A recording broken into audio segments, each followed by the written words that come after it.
주님 말씀 같이 보시겠습니다. 오늘은 구약성경 사무엘상 18장 6절부터 16절까지의 말씀입니다.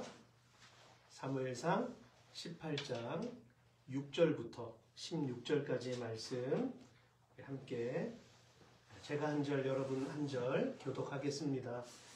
무리가 돌아올 때 곧 다윗이 블레셋 사람을 죽이고 돌아올 때에 여인들이 이스라엘 모든 성읍에서 나와서 노래하며 춤추며 소고와 경쇠를 가지고 왕 사울을 환영하는데 여인들이 뛰며 노래하여 이르되 사울의 주인자는 천천히여 다윗은 원하는가 하는지라. 사울이 그 말에 불쾌하여 심히 노하여 이르되 다윗에게는 만만을 돌리고 내게는 천천만 돌리니 그가 더 얻을 것이 나라 말고 무엇이냐 하고 그날로 사울이 다윗을 조롱하였더라. 그 이튿날 하나님께서 부리시는 악령이 사울에게 힘있게 내리매 그가 집안에서 정신없이 떠들어대므로 다윗이 평일과 같이 손으로 수금을 타는데 그때에 사울의 손에 창이 있는지라. 그가 스스로 이르기를 내가 다윗을 은혜하리라 하고 사울의 길창을 던졌으나 다윗이 그 앞에서 두 번 피하였더라. 여호와께서 사울을 떠나 다윗과 함께 계심으로 사울이 그를 두려워한지라. 그러므로 사울이 그를 자기 곁에서 떠나게 하고 그를 천부장으로 삼으매 그가 백성 앞에 출입하며 다윗이 그의 모든 일을 지혜롭게 행하니라. 여호와께서 그와 함께 계시니라. 사울은 다윗이 크게 지혜롭게 행함을 보고 그를 두려워하였으나. 같이 읽겠습니다. 온 이스라엘과 유다는 다윗을 사랑하였으니 그가 자기들 앞에 출입하기 때문이었더라. 아멘. 생명의 말씀입니다. 오늘은 함께 읽으셨던 대로 사울의 광기 앞에 선 다윗이라는 제목으로 주의 뜻을 나누도록 하겠습니다. 사람은 보이는 대로 반응합니다. 그래서 본 것을 이야기하고 자신의 눈앞에 보여진 모습으로 판단하게 되죠. 앞뒤 전후 상황을 온전히 이해하기 전까지는 설득력이 강한 사람에게 마음이 기울기 마련입니다. 설령 그 내용이 부풀려 있거나 거짓이라 할지라도 그 일에 동조하거나 묵인하는 예들을 오늘 요즘 저와 여러분들은 너무 많이 보고 듣게 되어서 감당할 수가 없을 지경입니다. 인생에는 두 종류의 사람이 있습니다. 자신의 목적을 이루기 위해서 의도성을 가지고 대하는 사람, 또는 주어진 관계 자체를 순수하게 받아들이며 신뢰를 쌓아가는 사람인 것입니다. 여러분들은 어느 쪽에 속하십니까? 저는 후자에 속하기를 원합니다. 하지만 지금 우리가 마주하고 있는 세상은 육안으로만 봐서는 도저히 진실을 알 수 없는 처지에 노출되어 있다는 것을 아십니까? 미디어가 진실을 속이고 정치인들이 자국민의 삶을 걱정하기보다는 권력의 눈이 멀어 있으며 언론은 시대 정신을 이야기하는 그런 순수함을 잃어버린 지 이미 오래되었습니다. 그래서 지금 한국의 위기 상황을 보고 있으면 눈물로 기도하지 않으면 안 될 그런 상태가 되어버렸죠. 왜입니까?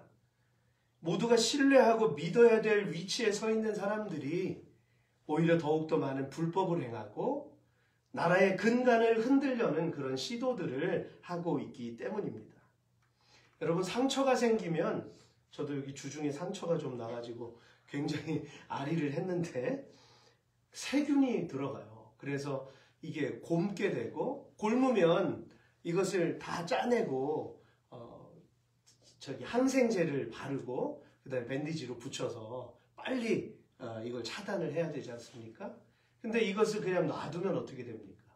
덧나게 되고 더 악화되는 그러한 작은 것이 더 악화가 돼서 큰 병이 생기는 그러한 예를 우리가 보게 되는 것이죠. 지금 우리 조국인 대한민국이 그렇습니다. 우리가 단순하게 생각했을 때에는 도대체 왜 이런 일들이 일어나야만 했을까라고 반문할 수 있겠지만 그러나 우리는 하나의 사건을 통해서 그 뒤에 가려져 있던 너무나 수많은 문제들을 깨닫고 알게 되었다는 사실이죠. 그래서 사람들이 나라의 위기를 생각하게 되었습니다. 이전까지만 해도 위기다라는 생각은 없었잖아요. 그죠? 저도 없었어요. 저도 없었고 여러분들도 아마 없으셨을 거예요. 근데 지금 무력으로 전쟁이 일어나서 위기가 아니라 분열이 되어 있는 이 한국의 이러한 모습들을 통해서 우리가 정말 위기구나라고 하는 것을 느끼게 되죠. 저와 여러분들은 오늘도 하나님의 공의를 위해서 기도하고 있습니다. 공의는 저스티스잖아요. 그것은 정당성을 의미하지만 성경에서는 디카이오신이라는 헬라어로 올바름, 생각이나 뜻이 하나님의 뜻과 맞는 것, 이렇게 나와 있어요. 이게 정의예요. 그래서 우리 그리스도인들에게는 하나님의 뜻이 이루어지는 게 정의가 이루어지는 거예요. 그러니까 우리가 이 세상을 살아가면서 피부로 부딪혀오는 이 삶의 문제들이나 또 민족이나 국가의 문제들이 현시적으로만 바라보았을 때는 그냥 현상적인 것만 보았을 때는 그냥 거기에 함몰될 수도 있어요. 사람의 트렌드에 휩쓸려서 갈 수도 있어요. 그러나 그리스도인들은 말씀이 기초이기 때문에 이 말씀의 안경을 끼고 오늘 세상에 왜 이런 일이 일어나는지를 하나님께 묻고 말씀을 묵상하고 나아가면 하나님께서 말씀을 통해서 우리에게 깨닫게 해주신다는 것이죠. 마태복음 6장 33절에서 그런즉 너희는 먼저 그의 나라와 그의 의를 구하라 라고 말씀하셨듯이 우리가 살아가는 삶의 현장 속에서 불합리한 모습들을 바라보면서 하나님의 뜻을 구하는 것, 그것도 여기에 해당이 됩니다. 하나님의 의를 구하는 것. 그러므로 이번 국가적인 이런 사태들을 통해서 그리스도인들이 목소리를 내는 것은 지극히 당연한 모습이에요. 그런데 이것을 이상하게 호도하는 그러한 사람들이 그리스도인들 안에도 있다라고 하는 겁니다. 저는 이런 일련의 사태들을 지켜보면서 눈에 띄게 두드러졌던 것은요, 거짓말이에요. 작년에 여러분 기억하세요? 12.7 우리 그리스도인들의 연합집회 이전에 하나님 보게 하셨겠죠. 저는 청문회 같은 거 관심이 없었는데 청문회장에서 어떤 인권위원장 한 분을 딱 놓고서 질의 문답을 하는데 거기에서 왜 진화론과 창조론 어떤 것을 믿습니까? 그러면서 막 개인적인 신앙을 막 다그치고 막 이렇게 옥조이는 것을 제가 봤어요. 그러면서 도대체 국회가 왜 개인의, 그것도 인권위원장인데 개인의 신앙을 왜 저렇게 좌지우지할까? 제가 그때 굉장히 불쾌했거든요. 정치인들이 이러면서 제가 그러한 마음을 가지고 있었을 때가 있었어요. 근데 보세요. 그 뒤에 일어나는 일들을 보세요. 이것이 물밑에 했던 것들이 다 올라오면서 너무나 많은 충격을 제가 그동안 몇 개월 사이에 받았어요. 거짓. 수많은 거짓말들. 그리고 제가 너무 놀랐던 것은 진실의 여부와는 상관없이 그리스도인들에게서조차도 자기의 고정관념 안에 갇힌 채 서로 헐뜯고 비난하는 모습이었다는 거예요. 그것도 저는 너무 가슴이 아팠어요. 여러분, 이 광경을 바라보면서 기뻐할 존재가 누구죠? 마귀밖에 없어요. 배후에 이것을 컨트롤하는 건 마귀입니다. 사탄이에요. 역사 속에서 언제나 그래왔어요. 요한복음 8장 44절에서 예수님은 유대인 지도자들의 행위를 보고 이렇게 말씀하셨습니다. 너희는 너희 아비 마귀에게서 났으니 너희 아비의 욕심대로 너희도 행하고자 하느니라. 그는 처음부터 살인한 자여 진리가 그 속에 없으므로 진리에 서지 못하고 거짓을 말할 때마다 제 것으로 말하나니 이는 그가 거짓말장이요 거짓의 아비가 되었음이라. 종교인들에게 하신 말씀입니다. 예수님이 저 세상에 그냥 지나가는 사람들에게 하신 말씀이 아니라 회당 안에 있던 예루살렘 성전 안에서 늘 상주하며 생활하고 있던 그 종교 지도자들을 향해서 지금 예수님께서 너희 아비가 마귀다 이렇게 말씀하신 거예요. 이것을 우리에게 만약에 예수님이 말씀하셨다고 생각해 보세요. 얼마나 뒤집어지는 일입니까? 이것이 얼마나 충격입니까? 그죠? 주님께서는 이 세상을 그렇게 지금 바라보고 계신다는 거예요. 이렇게 간음하고 계신다는 것입니다. 여러분, 바로 이렇게 예수님은요, 거짓을 지적하시면서 진리를 말씀하셨습니다. 그러면 거짓의 최초 전파자가 누굽니까? 하나님의 형상대로 지음받은 아담과 하와를 누가 공격했어요? 사단이 뱀의 모습으로 나와서 정말 하나님이 모든 나무의 과실을 먹지 말라고 했느냐, 이렇게 거짓으로 포장해가지고 공격했지 않습니까? 장본인 사탄입니다. 여러분, 그리스도인들은 이러한 상황 속에서도 우리가 무엇과 싸우고 있는지를 절대 잊어서는 안 될 것입니다. 우리는 사람과 싸우는 것이 아니에요. 세상의 사상과 싸우는 것이 아닙니다. 그것은 사단이 배후에서 조종하는 거짓이며 비진리와 맞서는 것이죠. 비록 그것이 사람들을 통해서 공산주의 사상이나 어떤 이데올로기적인 그러한 상황을 통해서도 나타나지만, 그렇기 때문에 더더욱 우리의 혈기가 아닌 하나님의 뜻과 지혜를 구해야 하는 줄로 믿습니다. 그러므로 오늘 저와 여러분이 함께 읽은 이 본문의 말씀을 통해서 마귀가 어떻게 이 두 사람을 이간하는지 그것을 우리가 볼 필요가 있습니다. 그 주인공은 바로 다윗과 사울이었는데요. 양치기였던 다윗은 누구도 범접할 수 없었던 자이언트 골리앗을 넘어뜨렸습니다. 그러니까 자기가 계획하고 그 역사를 이끌어갔던 것이 아니라 그는 하나님의 영광을 위해서 살았던 사람이에요. 늘 날마다 양들을 치면서 하나님을 예배했던 사람이에요. 그렇기 때문에 그는 늘 하나님만 바라보던 사람이 어느 순간에 하나님의 영광을 훼손시키는 그러한 장면을 목도했을 때 가만히 있을 수가 없던 거죠. 그리고 병사들은 두려워서 떨고 있는데 그 사이를 헤치고 나가서 자기가 칼이나 창이 아닌 자기가 가장 익숙했던 물매를 가지고 접전했던 것입니다. 어떻게 됐습니까? 하나님이 승리했습니다. 근데 그 모습을 보고 사울이 다윗을 스카웃했어요. 좋은 마음이죠. 전폭적인 지원을 받습니다. 그래서 우리가 오늘 읽은 본문 이전의 그 구절들을 보면 군대의 장이 되게 했어요. 하이 레벨에 있는 장군이 되게 했다는 얘기예요. 자, 다윗을 볼까요? 모습을.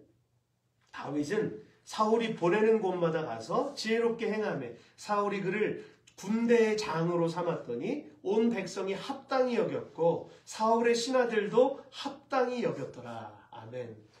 아까 기도자분이 기도하실 때 세상 속에서 그리스도인들의 그러한 삶에 대해서 고백해 주셨는데, 하나님과 함께 있고 하나님의 영광을 위해서 늘 살았기 때문에 가는 곳마다 최선을 다했고 가는 곳마다 사람들에게 좋게 보이려고 했던 것이 아니라 맡은 것을 최선을 다해 일했을 때 그 결과로서 사람들에게 인정을 받았다는 것이죠.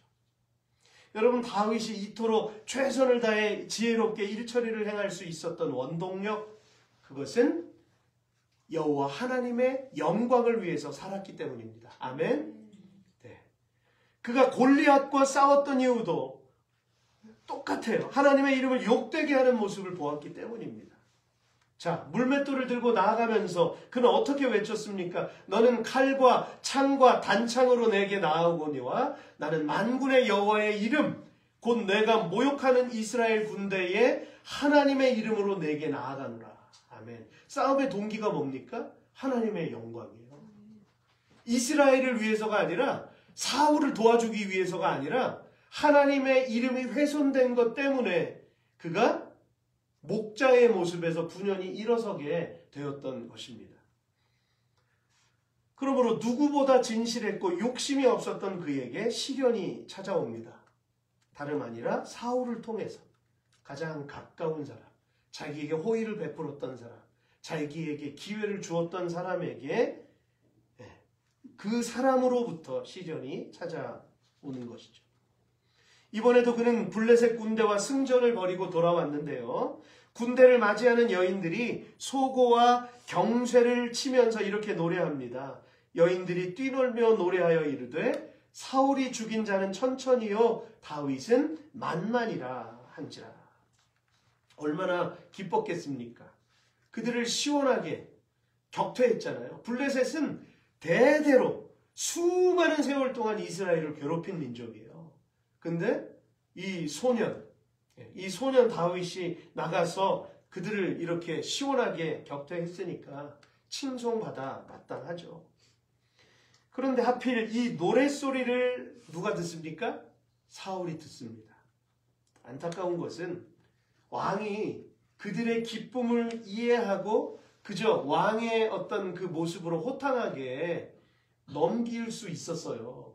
근데 이런 작은 문제 때문에 비극이 시작됐다는 거예요. 현실에서도 사람의 관계가 그렇지 않습니까?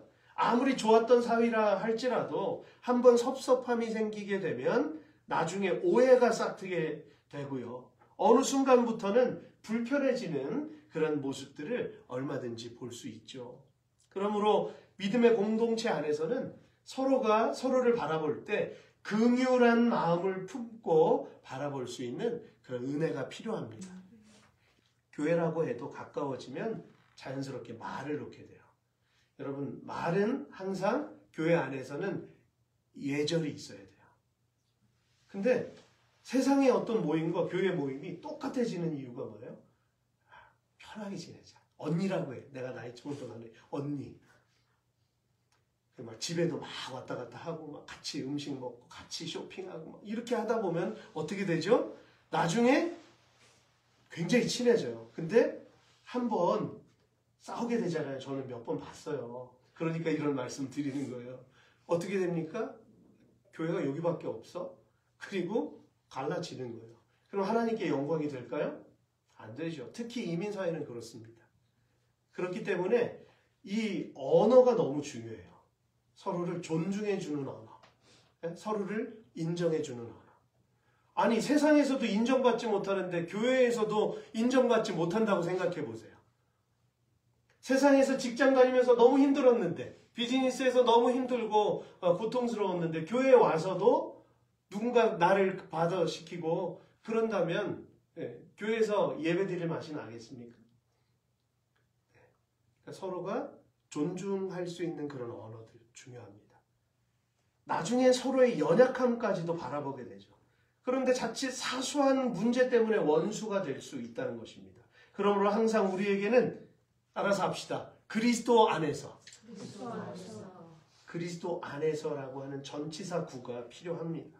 무엇을 하든지 이 그리스도 안에서라는 표현이 빠지면 우린 그냥 인간적인 커뮤니티가 될 수밖에 없어요. 사람의 냄새가 나는 그러한 공동체가 될 수밖에 없는 것입니다. 그러므로 디모데전서 5장 1절과 2절에서는 이렇게 말씀하세요. 같이 읽겠습니다. 시작. 늙은이를 꾸짖지 말고 아버지에게 하듯이 권하며 젊은이들에게는 형제에게 하듯 하고 늙은 여자에게는 어머니에게 하듯 하며 젊은 여자에게는 온전히 깨끗함으로 자매에게 하듯 하라. 아멘. 그죠? 이렇게 말씀하세요. 교회 안에서 이런 신뢰가 무너져 버리면 문제가 발생하는 것입니다. 이 틈새를 누가 노리고 있어요? 마귀가 노리고 있어요. 오늘 본문을 보시면 다윗은 분명히 주어진 삶을 열심히 살아간 것밖에 없습니다. 그렇잖아요. 그런데 그가 의식하지 못하는 사이에 반대편 사울의 마음 안에는 죄의 욕망이 꿈틀거리기 시작했죠. 자신의 불쾌한 감정이 다윗을 어떻게 바라보게 되나요? 마치 큰 음모를 품고 있는 사람처럼 몰아가기 시작했다는 거예요. 8절과 9절 함께 읽겠습니다. 시작. 사울이 그 말에 불쾌하여 심히 노하여 이르되 다윗에게는 만만을 돌리고 내게는 천천만 돌리니 그가 더 얻을 것이 나라 말고 무엇이냐 하고 그날 후로 사울이 다윗을 주목하였더라. 아멘. 저도 한번 입장을 바꿔서 생각해 봤어요. 내가 사울이라면 어떤 사람은 막 띄워주는데 나는 내 이름을 굳이 언급을 안 해도 될 걸 내 이름을 언급했단 말이죠. 그러면 나는 어떤 기분일까? 저라도 조금 묘한 기분이 들 것 같아요. 근데 마귀가 그 틈을 이용하는 거죠. 섭섭함을 이용하고, 그죠? 생생내는 그 가운데에서 마귀가 교묘하게 움직입니다. 그러니 우리가 그리스도 안에서 서로 불쌍히 여기는 마음으로 바라보는 것 너무 중요합니다. 자, 여기 9절 말씀. 그날 후로 사울이 다윗을 주목하였더라. 완전히 달라지는 거예요. 하루아침에 사람 안색이 확 바뀐 겁니다, 지금. 이 안타까운 여운을 남기고 있는데요. 하지만 사울은 거기서 멈춰야만 했습니다. 그가 만약 여기에서 자기 마음의 감정을 추스리고 자신의 연약함을 하나님께 고백했다면 하나님은 더 이상 죄가 열매 맺지 않도록 해주셨을 거예요. 100이면 100. 하나님은 그 간구함을 들으셨을 겁니다. 성도 여러분, 제가 앞서서 말씀드렸던 것처럼 마귀는 사울이 가진 그 감정을 건드렸어요. 이제 그의 인생 가운데 큰 저주의 획이 그어지고 말았습니다. 그래서 결국 사울의 인생은요, 미움과 질투와 그냥 다윗을 잡아 죽이려고 혈안이 되어서 인생을 망가뜨렸어요. 전쟁에서 비참하게 죽잖아요. 그 선하고 착했던 자기 아들 요나단도 같이 죽습니다. 의로운 사람의 죽음. 아버지 때문에. 그러한 모습을 보면서 마치 아벨이 죽은 것과 같이 우리가 그렇잖아요. 인생을 살아갈 때. 저분은 너무 착했고 저분은 너무 선했고 많은 좋은 일들을 했는데 어떻게 인생이 저럴까? 어떻게 저렇게 비참해질 수밖에 없을까? 라고 하는 궁금증을 우리가 갖잖아요. 그러나 그것은 하나님의 주권 안에 있습니다. 그러나 그 요나단의 삶을 보면 너무 아름다웠고 그는 너무 최선을 다해서 살았던 모습을 우리는 발견할 수 있다는 것이죠. 사울의 그 인생 가운데 한 획을 그어버렸습니다. 볼까요? 그 이튿날 하나님께서 부리시는 악령이 사울에게 힘있게 내림에 그가 집안에서 정신없이 떠들어대므로 다윗이 평일과 같이 손으로 수금을 타는데 그때에 사울의 손에 무엇이 있어요? 창이 있는지라. 여러분, 놀라운 것은 지금 일어나고 있는 일이 다윗과는 전혀 상관없이 그를 향한 사울 혼자만의 내면 안에서 일어나고 있는 일이라는 거예요. 다윗하고는 전혀 상관없어요. 우리는 평상시대로 그냥 예배하고 있는데 어떤 사람 한 사람 마음속에 이러한 문제들이 지금 계속 일어나고 있다라고 하는 것이죠. 그러니 우리가 하나님 없이 인생을 살아간다고 한번 생각해 보세요. 지금 여러분의 주변에서 지금 한국에서 일어나고 있는 이 엄청난 일들이 바로 그런 사건의 연속 아니겠습니까? 우리 곁에 계신 분들과 함께 나누겠습니다. 우린 주님 없이 살 수 없습니다. 네, 아멘이시죠? 주님 없이 살 수 있어요? 네. 그런데 사울은 이 사실을 모른 채 다윗은 지금 사울의 마음 안에 안정을 주기 위해서 수금을 연주하고 있다는 거예요. 그런데 그런 다윗을 향해 창을 던져버리고 말았죠. 그것도 몇 번이요? 2번씩이나. 비극입니다. 사랑하는 성도 여러분, 우리의 삶이 아무런 문제가 없고 평탄하다면 얼마나 좋을까요? 그러나 누구도 장담할 수 없습니다. 이제까지 살아왔던 과정을 돌아보면 알 수 있지 않습니까? 다윗은 그때마다 살아계신 하나님을 향해 기도했어요. 시편 7편 1절과 2절 여호와 내 하나님이여 내가 주께 피하오니 나를 쫓아오는 모든 자들에게서 나를 구원하여 내소서. 건져낼 자가 없으면 그들이 사자같이 나를 찢고 뜯을까 하나이다. 이 시편은요, 사울에게 쫓기던 가운데 다윗이 하나님께 토로했던 그 마음이에요. 시편 35편 7절입니다. 그들은 까닭 없이 나를 잡으려고 그물을 숨기며 까닭 없이 내 생명을 해하려고 웅덩이를 팠나이다. 다윗은 지금 영문을 모르는 거예요. 그렇잖아요. 여러분들이 고난, 그것을 예지 능력을 가지고 있어서 그 고난을 맞이합니까? 아니잖아요. 어느 날 갑자기 나는 영문을 모르는데 나에게 시련이 닥쳐오고 감당할 수 없는 그 어려움들이 밀려올 때가 많지 않습니까? 지금 다윗이 꼭 그런 상황인 거예요. 의인인데 고통을 받고 있는 거예요. 예수 잘 믿고 있는데 어려움을 겪고 있는 거예요. 다른 사람보다 더한 그 심한 웅덩이에 지금 빠져 있다라고 하는 것입니다. 그럼에도 불구하고 다윗이 위대했던 것은요, 사울은 힘과 혈기로 무고하게 누군가를 공격했지만 다윗은 그러면 그럴수록 하나님 앞으로 더 가까이 나아갔다는 거예요. 아멘. 하나님 앞으로 더 가까이 나아가시길 주의 이름으로 축복합니다. 그래서 우리가 주께 가까이 찬양한 거예요. 주님 앞에 더 간절히 나아가기를 원합니다. 여호와께서 사울을 떠나 다윗과 함께 계심으로 사울이 그를 두려워한지라. 이것이 하나님께서 다윗의 삶에 내려주신 축복입니다. 그러므로 성경에 이러한 표현은요, 사울의 광기를 표현한 것이기도 하지만 보다 더 근본적으로는 하나님께 버림받은 영적인 공허감을 나타낸 것이기도 합니다. 마음이 불편하고 내가 힘들고 화가 나고 안 좋은 감정이 막 생길 때 내 안에 무엇이 결핍이 되어 있을까?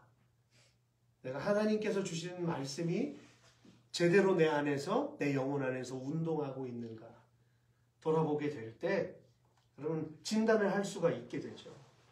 사울은 근데 그걸 할 수가 없었어요. 하질 못했습니다. 하나님께 버림받았다라고 하는 그 감정에만, 그 상처에만 집착을 했기 때문에 그는 돌이킬 수가 없었던 것이죠. 이제 말씀을 마무리하겠습니다. 오늘 우리의 현실에서 일어나는 모든 일들은 하나님의 섭리와 주권 아래 있습니다. 네, 하나님의 섭리 아래. 우리 민족의 이러한 큰일이라고 생각하는 이 일들도 하나님의 커다란 섭리와 시간 안에 있다라고 하는 거예요. 어느 한 사람도 일어서거나 앉거나 죽거나 살아가거나 달리는 그러한 가운데서도 모두가 다 하나님의 계획표 안에, 하나님의 일령표 안에 들어있다고 하는 사실을 절대로 잊지 마세요. 우리는 너무나 연약해서 현상 그대로만 바라보며 그 세상의 소리들 안에 매몰될 수밖에 없어요. 그렇게 되면 정말 비참한 인생 안에서 괴로워할 수밖에 없는 것입니다. 하지만 하나님이 품게 하시는 말씀의 퍼스펙티브, 관점, 하나님의 그 성경이 주시는 그 관점 안에서 이해하며 기도해 나아간다면 성령께서는 틀림없이 큰 위로와 평강을 주실 줄로 믿습니다. 예수님이 그래서 제자들에게 찾아오셔서, 제자들은 지금 예수님이 없었잖아요. 돌아가셨다고만 알고 있었는데 예수님이 오셔가지고 내가 평안하냐? 물으십니다. 어땠어? 괜찮았어? 예수님 잘 참았다고 이렇게 말씀하신 게 아니라 평안하냐? 이렇게 물으셨어요. 우리에게 주님께서 원하시는 것은 어떠한 상황 가운데에서든지 주님께서 주시는 그 평강을 유지하는 것, 그것인 줄로 믿습니다. 사울을 보십시오. 얼마나 애처롭습니까? 그는 권력을 쥐고 있었지만 정작 사람들에게는 인정을 받지 못했어요. 늘 다윗을 바라보며 그가 어디서 무엇을 하든 지혜롭게 행하는 것을 보면서 하나님이 붙드시는 그를 두려워할 수밖에 없었다는 사실입니다. 사울은 다윗을 벽에 박으려고 창을 던졌지만 하나님께서는 그 위협 속에서도 다윗을 2번이나 피하게 하셨습니다. 여러분들을 피하게 하시는 하나님인 줄로 믿습니다. 마귀가 여러분들을 엄습하고 무너뜨리려고 할 때, 여러분들의 믿음을 어그러뜨리려고 할 때 그것을 피하게 하시는 분은 하나님이세요. 그러니까 하루를 시작할 때 이렇게 기도하십시오. 하나님, 저는 연약합니다. 오늘 제가 이런 일을 계획하고 있습니다. 누구와 만나서 미팅을 합니다. 그런데 하나님, 저는 마음 상태가 지금 이렇습니다. 저는 너무 연약하고 두렵습니다. 하나님, 저를 붙잡아 주시고 그의 입술을 사용해 주시고 그의 마음의 문을 열어 주시고 하나님, 제게 감동을 주셔서 제가 담대하게 설 수 있게 해주세요. 하나님.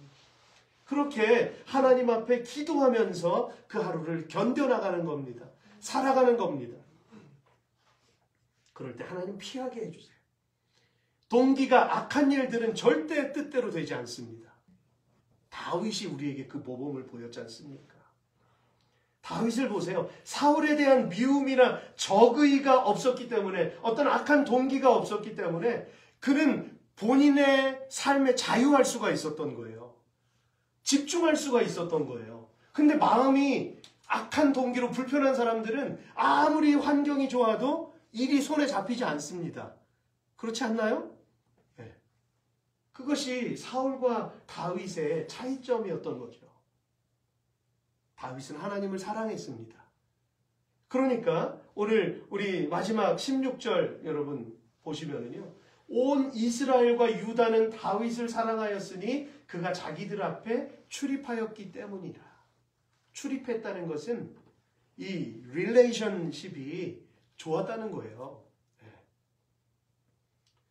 유다는 다윗을 사랑하였으니, 이스라엘은 다윗을 사랑하였으니 자기들과 너무나 좋은 교제를, 사랑의 교제를 나누고 있었기 때문이다 라고 지금 성경은 말씀하고 있는 것입니다.